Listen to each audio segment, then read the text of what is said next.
Hello, everyone, and welcome back to the Streaming Alchemy Show. I'm John Mahoney, and on today's show, we're going to be talking about tools, software tools that every live streamer should have in their bag of tricks. It's something that I think is critical if you really can live up to the mantra of being a true streaming professional. So, before we get into looking at these, I want to remind everybody that we will be taking live video callers.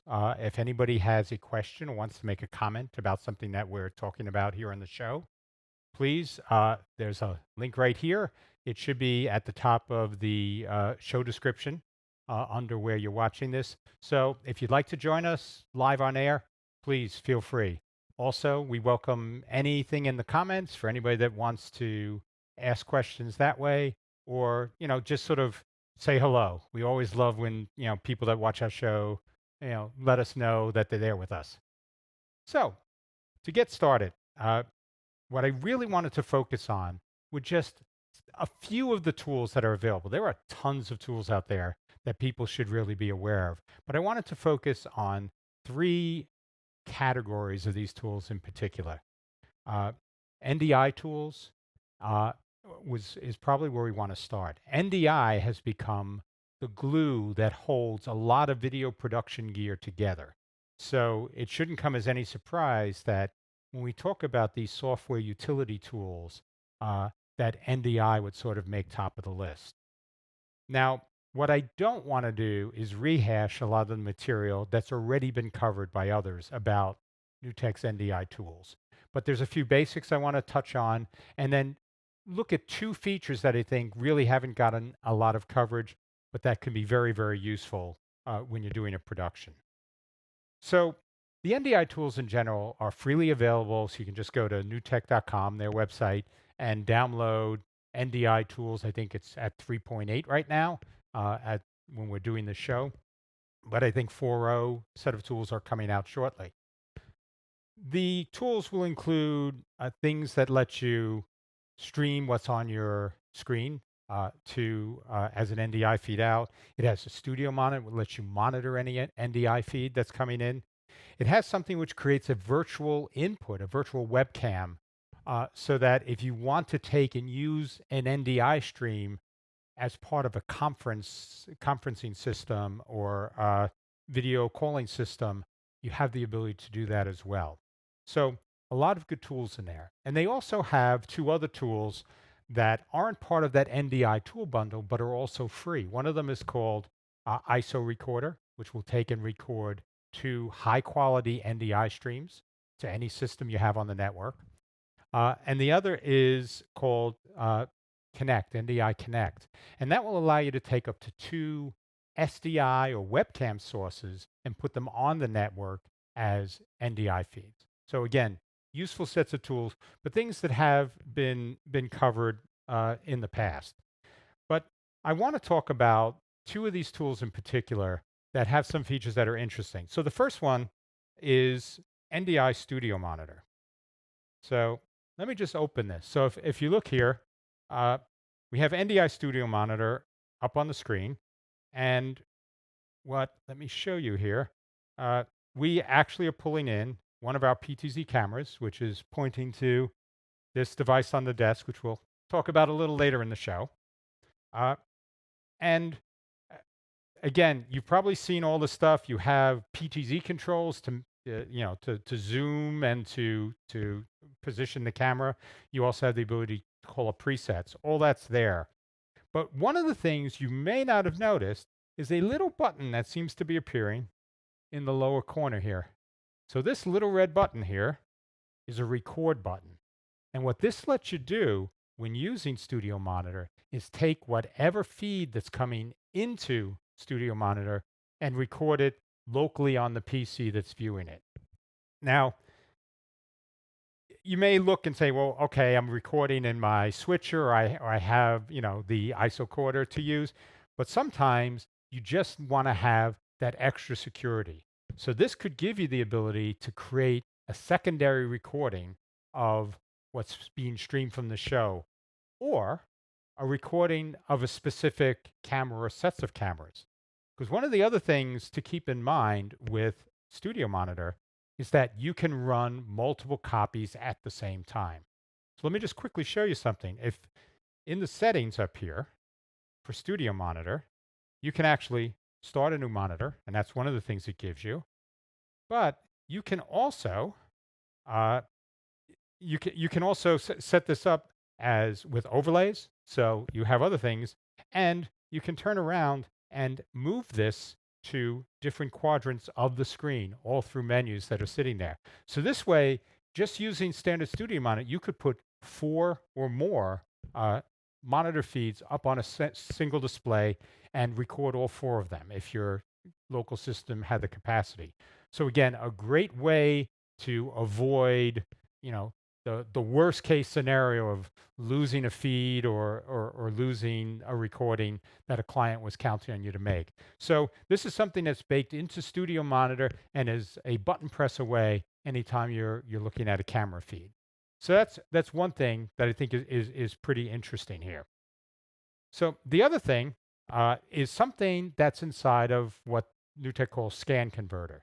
Now, in traditional video production, there was something, the physical hardware device that you would take and plug into the back of a computer that would take the video out of that computer and format it correctly to go out an SDI feed, and that in those days for ingest into a video production system.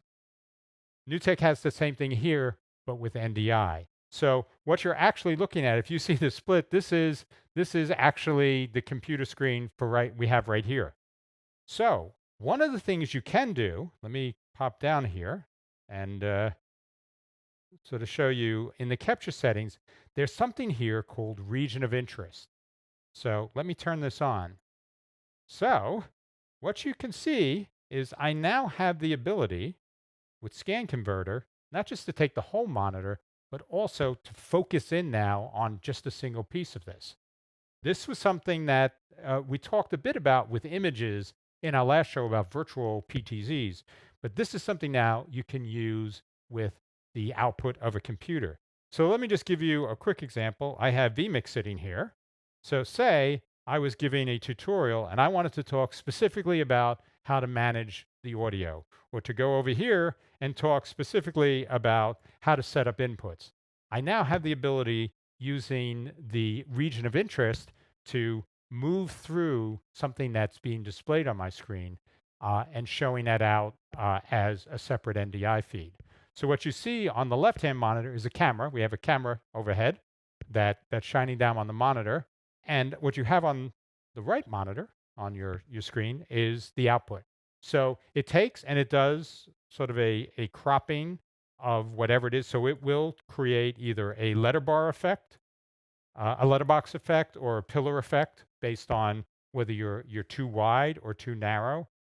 But I just want to point out that on the TriCaster, if you go if you go too wide, all it does is it starts to zoom into the image. Not sure exactly why this is, because on vMix it works fine. It will put the letterboxing or pillar boxing on your video as you would expect.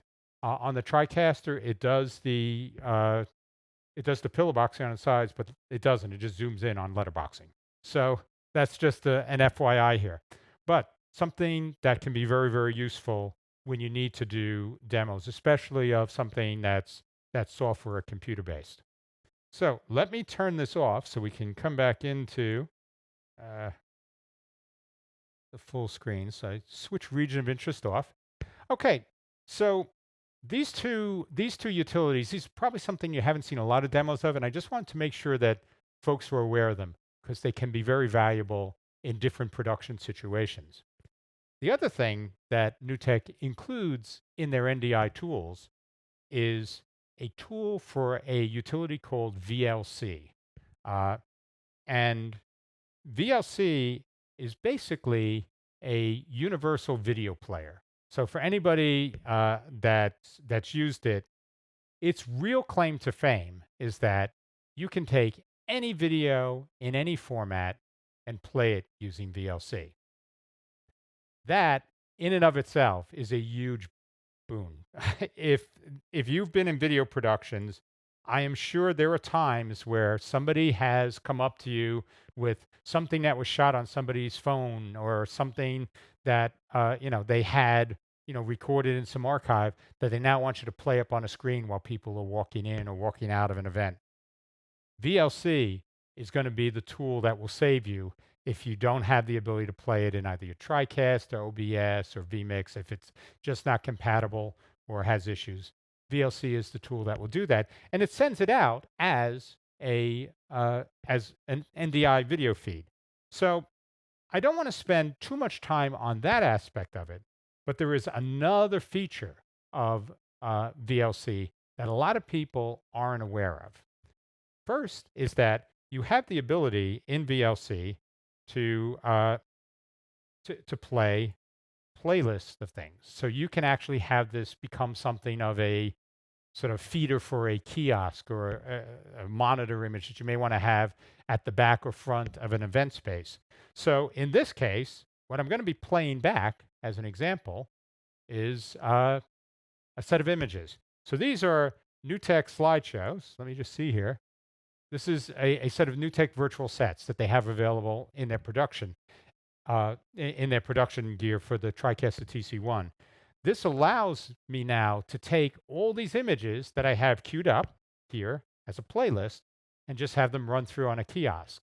So the fact I can create these types of images and set the time that I want for these images to play can be very powerful.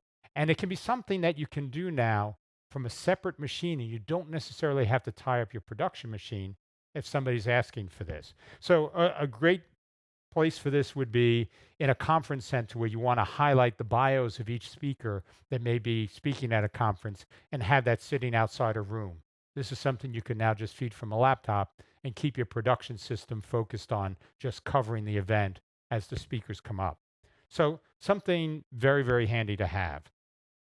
But there's one other big winner here in VLC land that you really need to be aware of. VLC can take and play YouTube and Vimeo based videos just using the URL. Incredibly powerful feature there. So let me just go in here. This is where we keep the assets for each show. So let me just open this up. So here is a video you can see here on the monitor it's a promotional video that NewTek has. So if I just take this URL up here, which is just the YouTube URL, go over to vMIX, and let's see, go Media, Open Network Stream. Now, as you can see, I've cheated. I've done this before. But if I come here now and just tell it, play, what you see now is the video direct from YouTube playing on that second monitor here on your display now. And what's really key here is I know you could turn around and say, well, yeah, if you have the desktop capture, I could just play it. Very big difference. If I come here and just go and zoom in here and even zoom in here, I still have all these extra controls sitting here that don't go away when I try to play directly from my desktop. So this gives me the ability to have a true clean video feed coming in that you could then play inside a venue. And this is great because lots of times when you deal with corporate clients, they'll come and tell you, "Oh, I have this video that's sitting up, on YouTube or something that I'd love you to play as people walk in." Now you have a direct way to play it and a clean way to play it without, going through a lot of hassle or having to figure out how to do YouTube downloads and conversions and all the other stuff that people use to get around this. Really great feature that's available now inside of VLC. So let me stop this so we're not taking up too many resources here.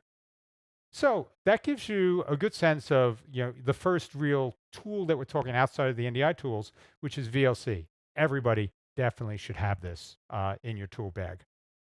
The other thing that it's going to sound funny, but the other tool that I think everybody should have is vMIX. Now, before you say, I'm a TriCaster, we're a TriCaster shop here, and we do all our productions using TriCaster as the switcher.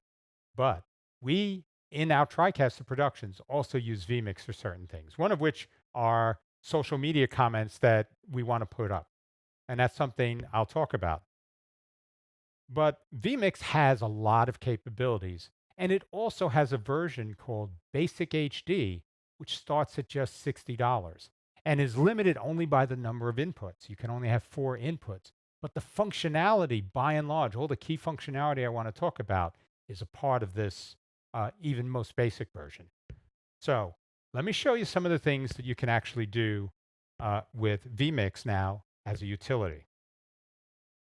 So let me get a couple of things open here. Okay, so the first thing I want to talk about is a way you can use vMix to manage audio. So you have in vMix the ability to add audio inputs. That's one of the capabilities here. And now if I switch over to a second to the camera over here, we have a Behringer 404. It's m- many people using vMix use this as their audio interface, and this gives me now physical audio that can come into vMix.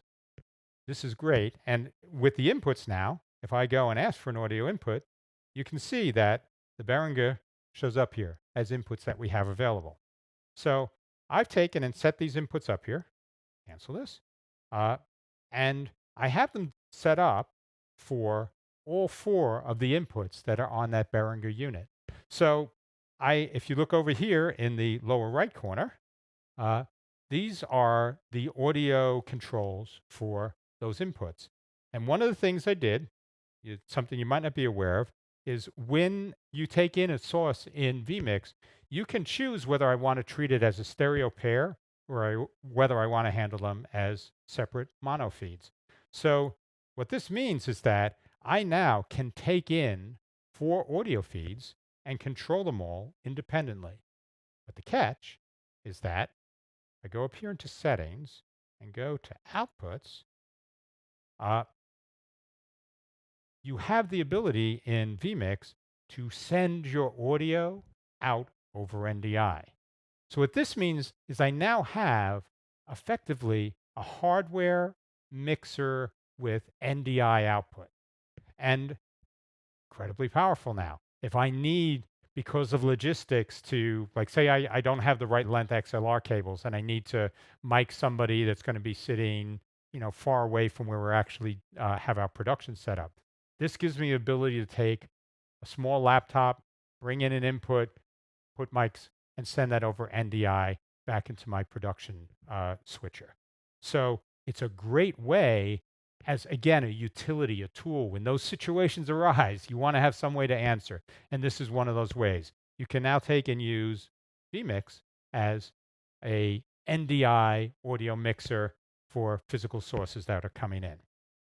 So that's one of the things that I think is really great.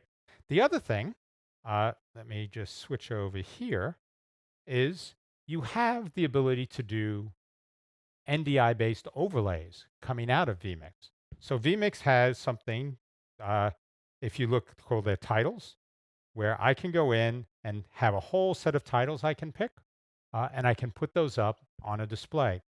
I can, when I have this set up, I have this set up so my output of vMix is going out over NDI. So what this means is I have the ability now to send titles out over NDI on vMix. So one of the key points in doing that, so let me jump in here. If I go to the outputs here, when you go to your output setting in vMix, you have the ability to describe how you want to send this out. So I can send it out with audio or not. It doesn't really matter in this case. But the other thing it has is something called alpha channel. So alpha channel is something that's embedded in an image that creates transparency. So uh, if you've seen anybody do chroma keying, like there was a great show on the On Social program with Stephen Hayward that talked all about doing chroma keys. What you're basically doing in chroma key is creating an alpha channel for your video. You're telling the video what parts to cut away and mask out to make them transparent, so only the things that aren't masked out show through. So in the feed that you're sending out over NDI, you need to select pre-multiplied. Pre-multiplied is going to say when that NDI feed arrives at whatever point I want to send it to downstream, probably to my switcher, I want that alpha channel to be baked into it. So I want those transparent bits to be part of that video stream as you see it coming into your remote production switcher. So this is going to give you the ability to overlay it on things. So something to be aware when you set this up. But the cool thing here, if I just put this up here, I have the ability using vMIX now to create interesting lower third style or informational overlays on video that I could be streaming. So if we took this as something you may want to have in your church service, you can actually take and do this where I can just switch between any of the Bible verses I'd like here and have this come out. So this gives you now the ability through a very simple UI on a very low cost. I mean, vMix Basic HD does all of this, and that's again just $60. But this gives you now a great tool for these types of things. Probably the most significant thing now that vMix gives you as a production utility is the ability to deal with social media, and this is something that we do for this program here. So one of the things that let me just put this up here. Uh, okay, so here is a social media overlay that vMix has. So if you go in, let me just show you this again. If you go in and look at the titles, there are whole sets of social media titles that are available. So you can, when you get comments from folks, just pop them up on the screen. So you can just pick any of these things and use that as your source for feeding in your lower thirds for social media. But there's a couple of other things. So one of the other things that you look down here is there's something called vMix Social. And amazingly enough, vMix Social uh, ships with even their most basic version, Basic HD. So you can uh, connect to Twitter, Facebook, Twitch, YouTube, and just an IRC chat, which are all very popular ways to for people to stream popular destinations and popular places for people to comment from. So the way this sets up when vMix Social is running, it will let you set each of these up, configure them. You get to turn them on. So each one of these, I can turn it on when I want to take comments from them. And then it lets me come in and open them up in a web browser. So this means somebody in another location can actually be handling everything we need to do with putting social media guests up on the screen. So let me show you how this, let me put this out of the way. All you need to do to put up social media comments is select something that you think is an interesting comment and go send. And now it goes and it changes right here. There's also the ability to set up a queue where you can queue the comments that you want to put on your show and then have those just circle through. They can either run through once and have them a fixed time, or you can just have it loop through. So if you want to take and have 5 comments that are always appearing on the bottom, that's something you can do as well. A lot of power here in vMix from this entire framework for dealing with social media input that you can have from guests. So the the possibilities in vMix are really much greater than what I showed here with just these 3 things. But the fact is, these things are now all available to you at a very low price.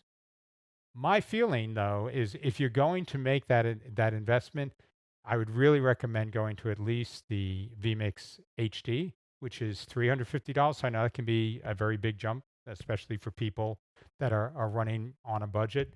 But the functionality and capabilities that are in vMix, even if you're using a totally different system to switch with, are really, really powerful and something that having available to you in a production situation could really save your hide if you need to fix something fast or to change or add something to a production that you weren't planning on.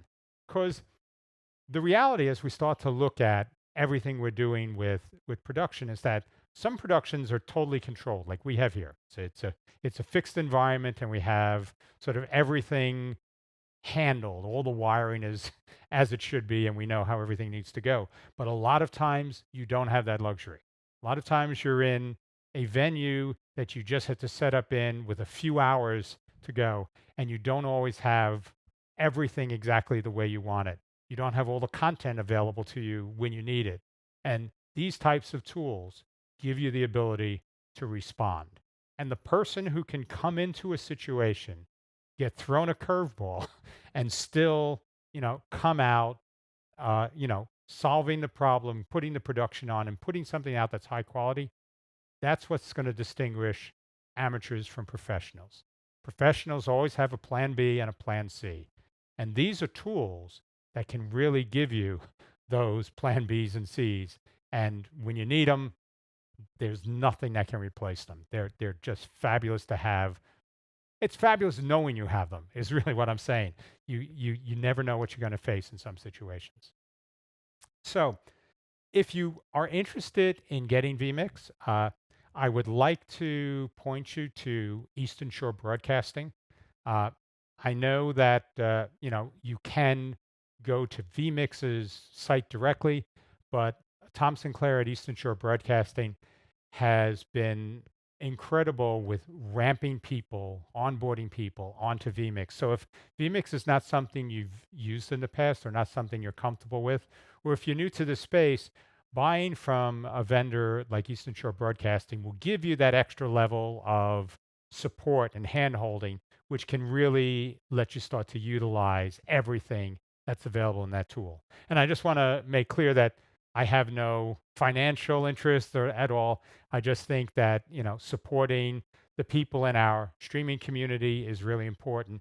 And it's something as we go forward, I'd like all of us to think about. There are people who give to the community, and this is something that we can do to give back when the opportunity comes up. So thank you, everybody. I appreciate you, joining us for today's show. Hopefully you found it useful. And I'm going to tell you right now, there are a lot more utilities and a lot more things that you should have available. But this was just really a glimpse at some of the ones that I think are key for us. Uh, Please, in the comments, share any other tools or things that you think people should be aware of and have available, when they go on to do a job. Uh, and I think that, overall, being prepared and having something in reserve is going to serve everybody well that has to deal with live streaming in a true live environment with a lot of surprises. So, for our next show, I'm going to take a first look at Dante Audio. So, Ordinate has a digital audio solution, IP based audio solution that many people consider the audio-based NDI equivalent. It's a way to move audio through an organization, through a production. So next week, we're going to be talking about that. So thank you, everybody. I appreciate you making the time to watch, supporting us as a show. That really means a lot to everybody involved with Streaming Alchemy. And until next week, have a great one. See you then. Bye.